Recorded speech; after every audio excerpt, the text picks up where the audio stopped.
Okay.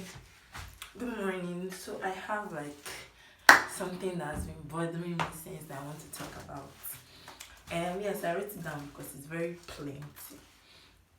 So yes, let's talk about this thinking. Like it comes with a lot of young designers. A lot of people actually believe that um running a very successful fashion business actually just entails making good clothes. Please let me just tell you right now, making good clothes is like 5% of the entire fashion business. Like it is very important for you to know a lot of other things, like having an ideal business model, because that is actually what is going to make you run a successful business where you make profit and you have peace. Because if you don't have a good business structure, then trust me, you're in trouble. You keep making clothes and there's no money coming in. So like I always tell people, I always tell my students, see, there's always work. The important thing is that work paying you. In 2020, we need to let our work pay us. It's very important. So that's why you just see that all big designers, they're making a lot of money, they're running successful businesses, but they don't even touch the sewing machine. That's because they've already mastered what they need to know about running a good business. The truth is, most of these things are things that you see in other businesses. So you see the business structure in other businesses, but with fashion design, we don't really put those structures in place in our own fashion design business. And the truth is, the more you can create your business to run like a proper business, the more successful it would be. I don't actually blame a lot of people, because I feel like the reason is mostly because we have an informal way of learning fashion design in Nigeria. So there's no school to go, there's no structure, you cannot go and learn it in the university. So people are just teaching everybody how to sew good clothes and all of that. But I feel like the business of it is very important.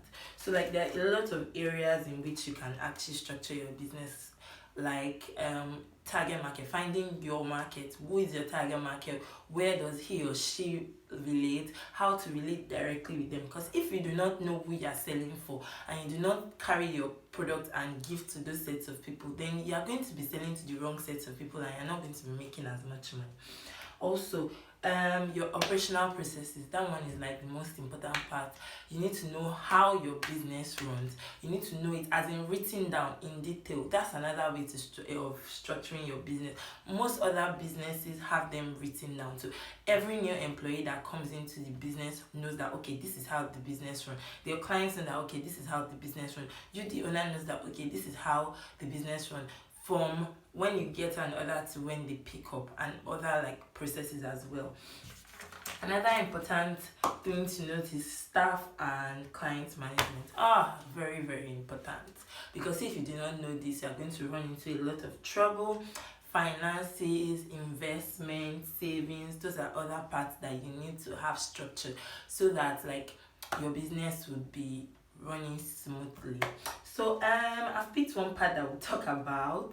So I would start with staff management, because I know a lot of people have issues about it. A lot of people have asked me and they've DM'd me. So I'll talk about staff management. I've created a 30-page planner, business planner and worksheet.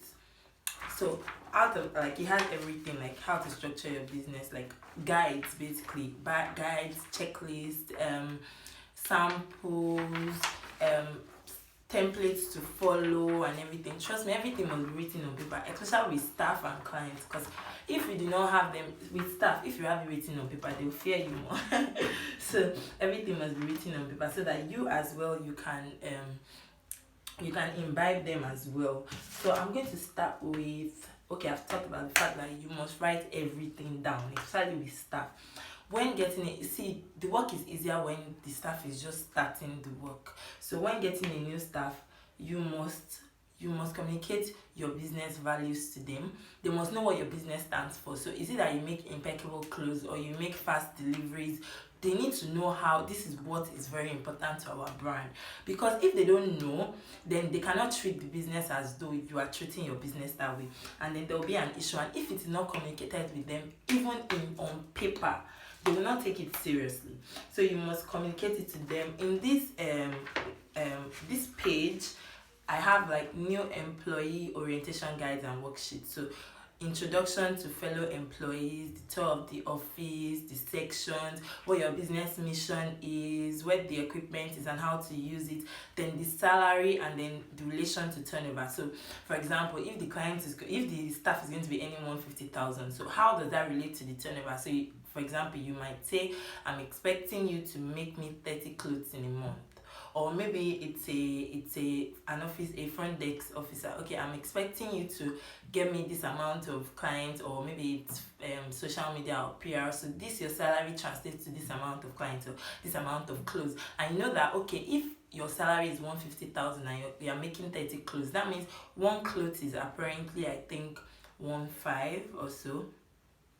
Apparently 5,000, I think. So like the person knows that, okay, at the end of the month, if I'm not giving her 30 clothes in a month, then you know that, for example, if you give me 25 clothes, so I know that your salary will be maybe 125,000 instead of 150,000. So all those things are very important.